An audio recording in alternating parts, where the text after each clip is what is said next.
Ճգնաժամը կա, առկա է եւ նորություն չէ հավատքի ճգնաժամը։ Եվ զգում ես, որ հավատդ պակասել է, պիտի շտապես լրացնելու այն։ Ինչպես լրացնելու։ Հոգեոր բարեպաշտ կյանքդ վերանայելով որևէ անհավատ, ձեր ասած անհավատ չունի այդ խաղաղությունը, ինչ ունենք մենք հավատացյալներս։ Գույն հավատքը կարող է տանել հայլու մեջ պատկերի աղավաղմանը։ Եվ կենդանի հավատքը քեզ դրդում է քո կյանքը դասավորել, քո ապրելակերպը, քո կենցաղը դասավորել ըստ Քրիստոսի, ձևավորվել է այդ քրիստոնյայի խղճուկ պատկերը, ով զուրկ է քաջությունից, ով զուրկ է այդ վստահությունից։ Երբ քանդենք այդ պատկերը, պիտի տեսնենք, որ հավատքի պակասությունից է, կամ սխալ մեկնաբանությունից, կամ սխալ ընկալումից։ Բարև ձեզ։ Նոր հայացք հաղորդաշարի ընթացքում այսօր խոսելու ենք հավատքի մասին։ Մեր տաղավարում է Տեր Զաքարիա Քահանա Անանյանը։ Տեր Հեր, շատ շնորհակալ ենք, որ այսօր մեր տաղավար եք եկել։ Տեր Հեր, այսօր խոսելու ենք հավատքի մասին մեր օրյա իրավիճակում, երբ անորոշությունը շատ է, տարբեր դժվար իրավիճակներ կան, ինչպես հաղթահարել հավատքի ճգնաժամը, երբ թվում է ճգնաժամ կա։ Ինչու է թվում։ Իրականում ճգնաժամը կա, առկա է եւ նորություն չէ հավատքի ճգնաժամը։ Այնպես չի, որ նորագույն մի երևույթ է հավատքի ճգնաժամը։ Հավատքի ճգնաժամը համենայն դեպս վերջին մարդկության պատմության է, վերջին մի քանի դար կա եւ դա անհերքելի, անորանալի փաստ է, որպես հասարակական երևույթ, բայց յուրաքանչյուր քրիստոնյա, յուրաքանչյուր անհատի կյանքում երբեմն նաև լինում են հավատի ճգնաժամ, կախված արտաքին ազդեցություններից, որտեղ յուրաքանչյուր անհատի կյանքում կան արտաքին մարտահրավերներ, որոնց շատ հաճախ անհատը չի կարող դիմագրավել եւ արդյունքում մարդու մոտ դնում է հավատի տատանում։ Երբեմն պակասում է հավատը, երբեմն ընդհանրապես անհետանում է եւ սա նույնպես որպես հասարակական երևույթ հավատի ճգնաժամի, սա էլ անհերքելի, անորանալի փաստ է։ Յուրաքանչյուր մեկի կյանքում կարող է լինել եւ կա հավատի տատանում, այսպես ասենք, ճգնաժամ չացանք, նժարի տատանում, երբ հավատը պակասում է կամ վերանում է։ Այդ դեպքում ինչ պետք է անի։ Անհատը հետագայում կանցնենք։ Այդ դեպքում անհատը ինչ պետք է անի։ Անհատը պիտի երբ ծարավում ենք, ինչ ենք անում։ Ջուր ենք անում։ Շտապում ենք դեպի, չգիտեմ, աղբյուր, չի ջրի աղբյուրը։ Նույն պարագան է նաև այս դեպքում։ Երբ զգում ես, որ հավատդ պակասել է, պիտի շտապես լրացնելու այն։ Ինչպես լրացնելու։ Հոգեոր բարեպաշտ կյանքդ վերանայելով եւ չգիտեմ, ամեն մեկը անհատապես, ամեն դեպքում աղբյուրի մոտ պիտի գնաս։ Դեպի եկեղեցի շտապելով, քահանայի հետ զրուցելով, անձնական աղոթք անելով, ժամերգություններին մասնակցելով, պատարագին մասնակցելով, տարբերակները շատ են, բայց փաստը մնում է փաստ, երբ դու ինքդ զգում ես, որ կա հավատի տատանում, կա հավատի ճգնաժամ, կամ պիտի շտապես, ինչպես ծարավը ջրի աղբյուրին։ Տեր Հեր, կա մարդ, որը չի հավատում, գոնե հոգու խորքում։ Անհավատ։ Գիտեք ոնց, միգուցե, երբեմն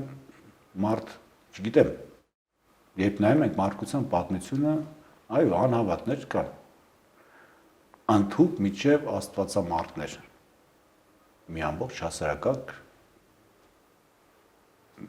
գիտենք, որ աստվածամարտ էր, ոչ ընդունում էր Աստծուն, անգամ նույնիսկ պայքարում էր Աստծու գոյության դեմ, բայց տեսնում ենք նաև, թե ավարտը ինչ է լինում։ Դավանած արժեքի եւ այդ դավանած արժեքը ուր է տանում մարդուն։ Անհավատներ կան իհարկե։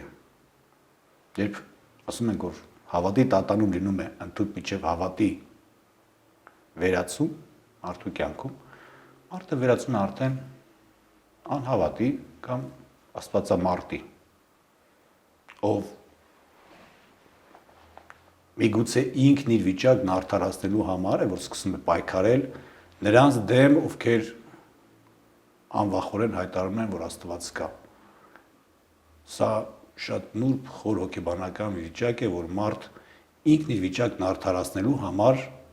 սկսում է պայքարել նրանց դեմ, ովքեր իր նման չեն։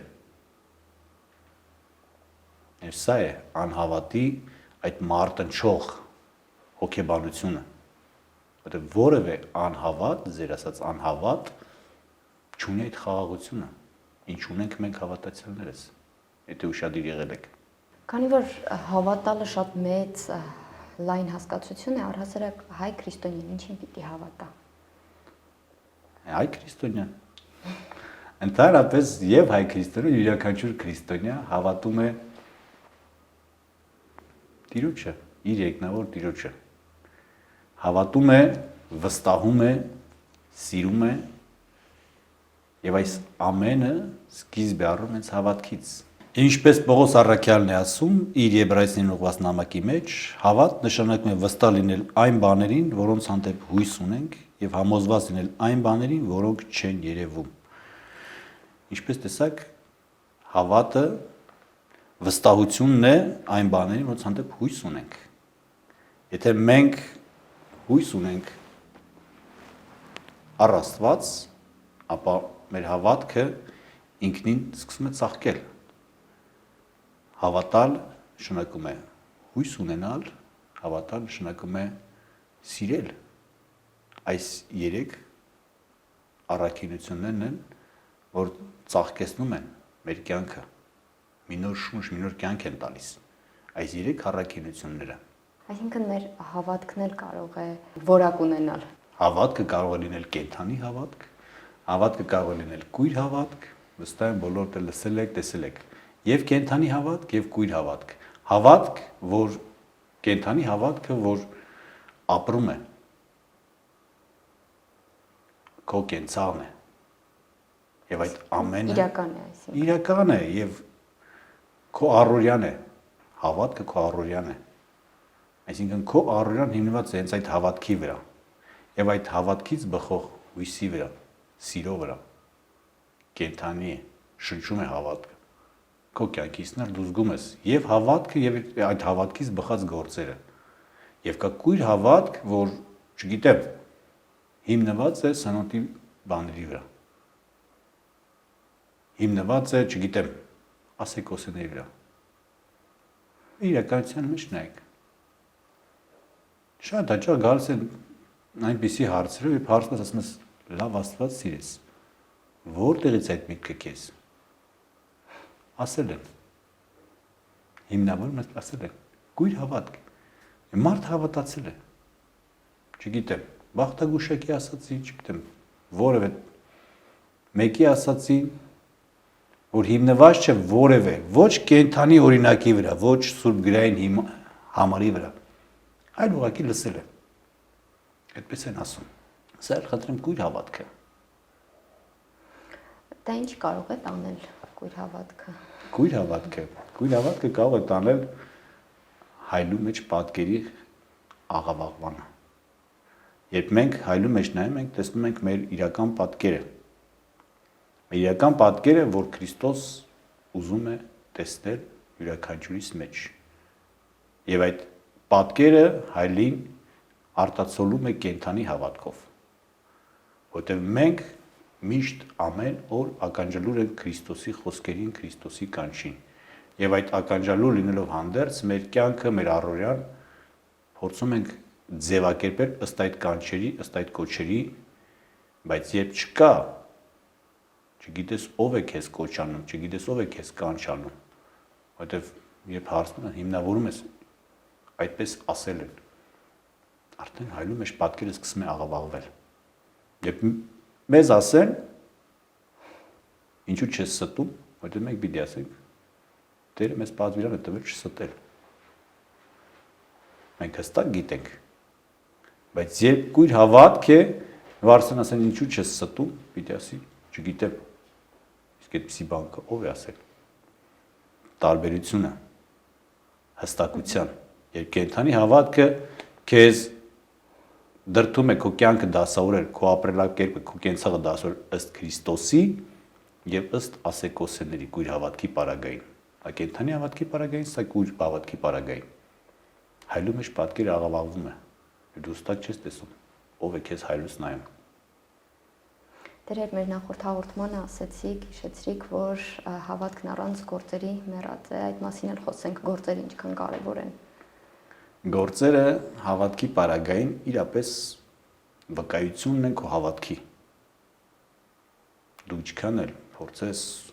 չգիտեմ, հայտարարել, որ դու հավատում ես, բայց երբ այդ հավատքը քեզ չի դրթում շարժման, այդ հավատքը մեռած է։ Զուտ խոսքերով անհնար է։ Ինչքան էլ դու հավատացյալ լինես, ինչքան էլ դու հավատաս Քրիստոսին, ինչքան էլ դու վստահես Քրիստոսին, բայց երբ դու չես տեսնում դիմացինի մեջ այդ Քրիստոսի պատկերը եւ չես շարժում դեպի այդ Քրիստոսի պատկերը, ուրեմն չգիտեմ, խնդիր կա այդտեղ։ Հավատքը հենց այդ վստահությունն է, հենց այդ շարժիչ մղող ուժն է դեպի գործեր։ Չեմ կարծում որևէ մեկ իրապես կենթանի հավատք ունենա եւ անտարբեր լինի իր նմանի հանդեպ։ Կարեկցանք չապրի, սեր չապրի իր նմանի հանդեպ։ Եվ անհնար է որևէ մեկը սեր կամ կարեկցանք ապրել իր նմանի հանդեպ եւ վեր գնալ ու հայտարարել, որ ինքը չի հավատում Աստծուն։ Անհնար է սա։ Իսկն հոգու խորքում հավատում։ Իսկ այդ դեպքում պիտի հարցնենք, իսկ ի՞նչն է քեզ դրթում դեպի քո նմանը սեր եւ կարեկցանք դրսեւորել։ Ինչ արժեք։ Բնականաբար տարբեր բաներ կարող են հիմնավորել, բայց մենք բոլորս էլ գիտենք, որ խորքում դա հավատն է։ Եվ հավատն առանց գործերի չի կարող լինել, եւ բարի գործն առանց հավատքի, տեսակ չեմ կարծում, որ կարող են իրական հիմնավորում լինել։ Մարդուն հավատը ինչ է տալիս։ Հավատքը յուրաքանչյուր մեկին, որպես քրիստոնյա, տալիս է առաջին հերթին անձնական հարաբերության մեջ, մարդ եւ Աստված հարաբերության մեջ։ Հավատքը տալիս է վստահություն։ Հավատքը տալիս է հիմք, հիմնավորում քո ապրած կյանքի, քո արած գործերի։ Ես շատ հաճախ մկրտության ժամանակ այս օրինակն եմ բերում նոր մկրտվողն ասեմ, երբևէ չեք կարող պատկերացնել, որ կարող է պատահական որևէ մեկը պատահական մի ժամանակ դուրս գալ եւ հարցնել. Քրիստոնյա ես դու։ Եվ հաջորդ հարցը պիտի լինի, իսկ ինչու ես դու այդպես անում։ Եվ հիմնավորումը գալիս է հենց այստեղ։ Եթե վատ բան ենք անում, ուրեմն հավատքի մեջ թերացել ենք։ Եթե լավ բան ենք անում, հիմնավորումն է, որտեղ ես հավատում եմ իմ Տիրոջը։ Այլ կերպ ասած, հավատը վստահություն ուժ է տալիս նաև վկայելու։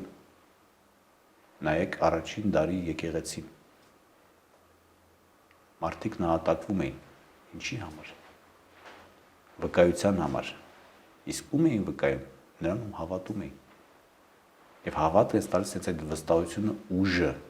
հիմնավորումը քո արածի։ Եվ խնդրեմ, այն ինչ որ այսօր պակասում է մեզ, մեր օրյա քրիստոնյային, այդ վստահությունը, վկայելու քաջությունը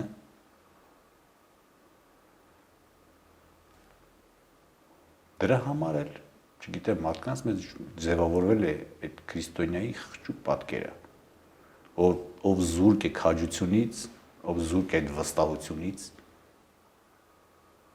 երբ քանդենք այդ պատկերը, պիտի տեսնենք, որ հավատքի պակասությունից է, կամ սխալ մեկնաբանությունից, կամ սխալ ընկալումից։ Իրական քրիստոնյան ոչ վախկոտ է, ոչ երերուն է, որտեղ այդ հավատը, դեպի Աստված ունեցած հավատը, իրեն տալիս է եւ վստահություն, եւ քաջություն։ Շատ կարևոր բաներ ասեցիք, քանի որ մարդիկ միշտ հակառակն են պատկերացնում, որ քրիստոնեությունը մեզ խեղճացնում է, թուլացնում է։ Եվ ամենը դա, չգիտեմ, ես չեմ ուզում դավադիր տեսություն առաջ քաշել կամ չգիտեմ, այդպիսի բաներ, բայց այդ ամենը գալիս է հենց նրանից, որ սխալ մեկնաբանության կամ սխալ ընկալման արդյունք է դա։ Չի կարող որևէ մեկը իրական ճշմարիտ կենթանի հավատք ունենալ դեպի Քրիստոս եւ վախենալ կամ ամանչել կամ քաշվել որևէ մեկից վկայելու, որ ինքը Քրիստոսին է հավատում։ Դա նույնը երբ որ դու, չգիտեմ, իդեալական ծնողներ ունենաս եւ ամանչես հայտարարելու, որ դու այդ ծնողների զավակն ես։ Հնարավոր է այդպիսի բան, իհարկե ոչ։ Եվ դու իրական հավատք ունես, եւ դու իրական այդ հավատքը դու ապրում ես ամեն օր, ամեն վայրկյան, այդ հավատքը քեզ պիտի քաջություն տա նաեւ ցանկացած տեղ։ Ցանկացած ժամանակ հայտարարելու, որ այո, ես քրիստոնյա եմ։ Ես հավատում եմ իմ Տիրոջը։ Ես քաջ եմ ու վստահ եմ իմ հավատքի մեջ։ Ինչպես մեր հայրերը ասեցին, ոչ հուրը, ոչ ջուրը չի կարող մեզ բաժանել այդ հավատքից։ Մեր օրյա իրականությունում հավատքը ինչպես կարող է օգնել բուժել մեր վերքերը։ Կարող է օգնել։ Իհարկե, հավատքը կարող է բուժել, կարող է ամոքել այն առումով, որ այդ հավատքը պիտի ծնի հույս։ Առաջինովին հավատքը պիտի ծնի հույս, որ այո, այս ամեն նեղության պարագային նեղությունը ժամանակավոր է։ Պատկերավոր ասած, հավատը պիտի մարդուն ներշնչի այն գաղափարը, որ սա քո Գողգոթայի ճանապարհն է։ Եթե դու հավատում ես, որ Քրիստոս անցել է Գողգոթայի ճանապարհը, խաչվել է եւ հարություն է առել, ապա անհնար է, որ այդ նեղությունը դու համարես մինչև քո կյանքի ավարտ։ Այլ պիտի դիտես որպես քո Գողգոթայի ճանապարհ, այն քաջ վստահությամբ, որ այո, Գողգոթայից հետո կա նաեւ հարություն։ Տերեր, իսկ հատկապես նրանց կյանքում, ովքեր կորցրել են հավատքը, ինչ դեր ունի, ովքեր հարազատների են կորցրել։ Շատ հետաքրքիր հարց է, որովհետեւ շատ հաճախ հարազատի կորստի պարագային այդ հարվածի ժամանակ ֆիզիկական հարված չասենք, հոգեբանական հարվածի ժամանակ մարդիկ կորցնում են այո, իրենց հավատքը, կորցնում են իրենց հույսը եւ նաեւ սերը։ Ուշադիր եղեք, մարդիկ չարանում են մարդկանց հանդեպ հարազատի կորստյան պարագային, մարդիկ հուսահատվում են, հուսալքվում են, մարդիկ կորցնում են հավատը Աստծո հանդեպ։ Այս երեքի բացակայությունը, որ այդ մարդկանց կտրում է իրականությունից։ Խոցելի է, չէ՞ դա։ Խոցելի են դարձնում, սկսում են խճճվել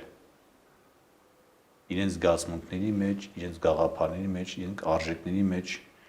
եւ դառնում ուղղակի քաոս այդ մարդկանց կյանքը։ Այստեղից կարող են գեզակացություն անել, որ այս երեքն են այդ հիմնասյուները, որ պահում են քրիստոնյայի կյանքը, անատի կյանքը կարգավորված։ Քանդեք այս երեք արժեքներից մեկը եւ կփլվի ամեն ինչ։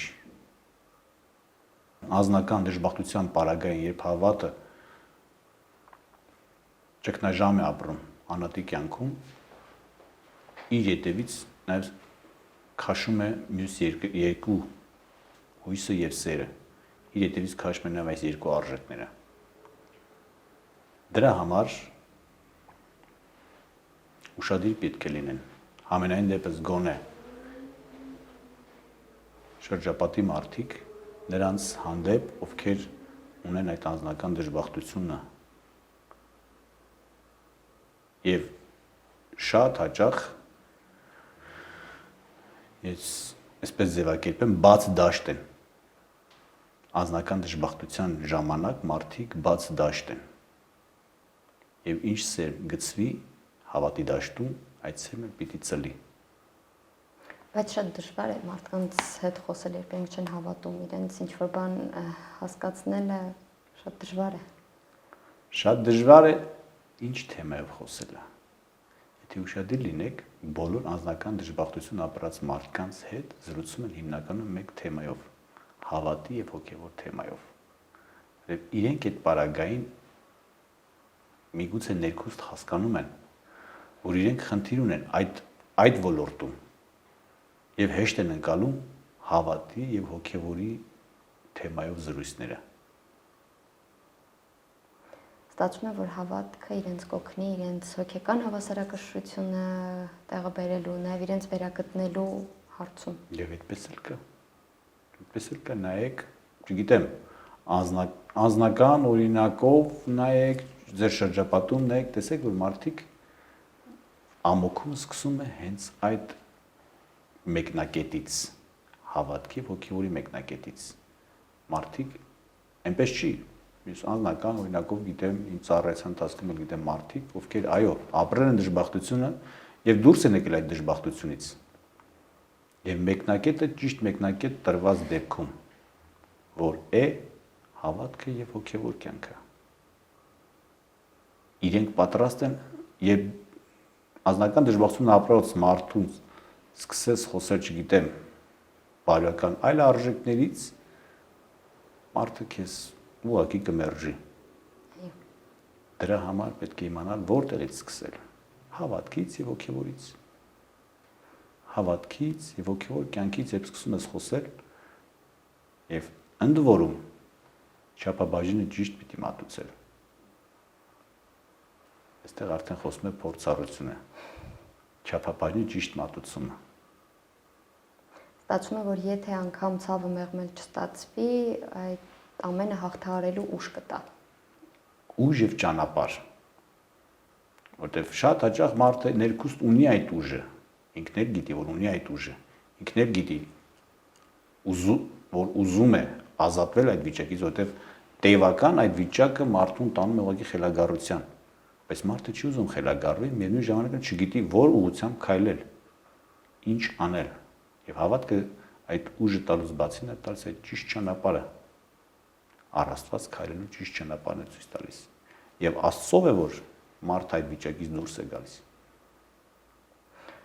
Հետևաբար, եթե ամփոփելու լինենք, ինչ է նշանակում ապրել հավատքով։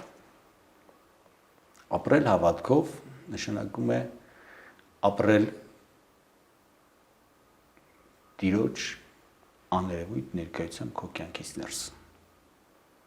Եվ հավատքը քեզ տալիս է այդ զգացումը Աստծո ներկայությամբ քո կյանքից ներս։ Ամեն օր ապրել Աստծո աներևույթ ներկայությամբ քո կողքին։ Հավատքը հենց դա է։ Միշտ ինքդ քեզ զգալ Աստծո կողքին։ Շնորհակալ եմ։ Խնդրեմ։ Ես հիշեցնեմ, որ նոր հայացք հաղորդաշարի ընթացքում զրուցում էինք հավատքի մասին։